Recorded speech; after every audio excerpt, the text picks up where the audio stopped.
5 minutes. Mr. Speaker, we must reform our nation's welfare programs.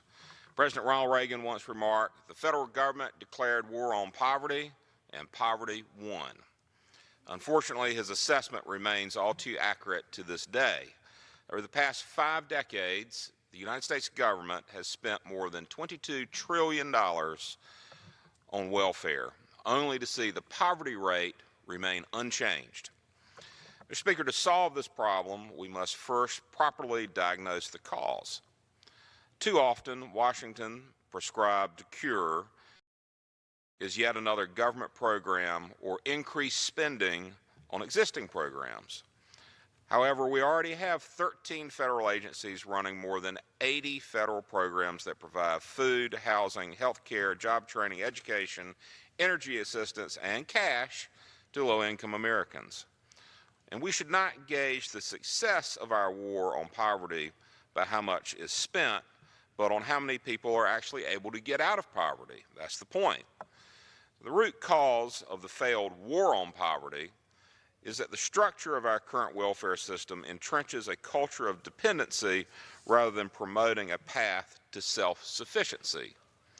Overwhelming evidence supports what should be a common sense conclusion, that there is a direct correlation between work and poverty. For example, before Congress reformed the Temporary Assistance to Needy Families program to incorporate a strict work requirement, there were 4.9 million families on the rolls of this program. 2 decades later, thanks to these Workfare reforms, we've seen 3.3 million families come off the welfare rolls. Now, that's a success.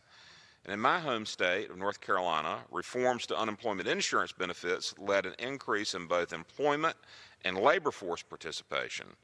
And later research has found that Congress's decision in 2013 to not extend federal unemployment benefits resulted in 1.8 million new jobs nationwide the following year.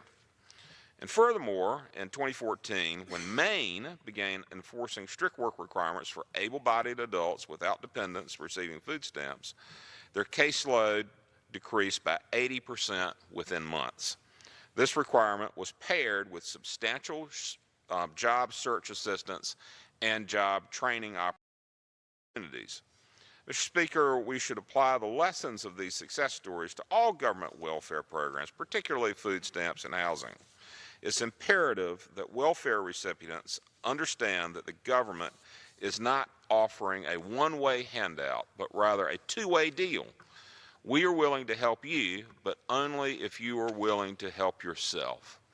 And with the American economy growing, thanks to tax reform, opportunities are available. Mr. Speaker, job openings recently hit a record high of 6.6 million across the country, and that's according to the Bureau of Labor Statistics. So by incorporating education and training and benefit time limits and strong work requirements, we can move millions of Americans from welfare to work. In addition to fiscal benefits, engaging in Workfare increases self-sufficiency, encourages community engagement, and offers recipients a sense of purpose and dignity. We have a unique opportunity with this year's Farm Bill, Mr. Speaker, to enact such reforms, and I encourage my colleagues to not be afraid to seize on this chance and promote work over welfare. Mr. Speaker, I yield back.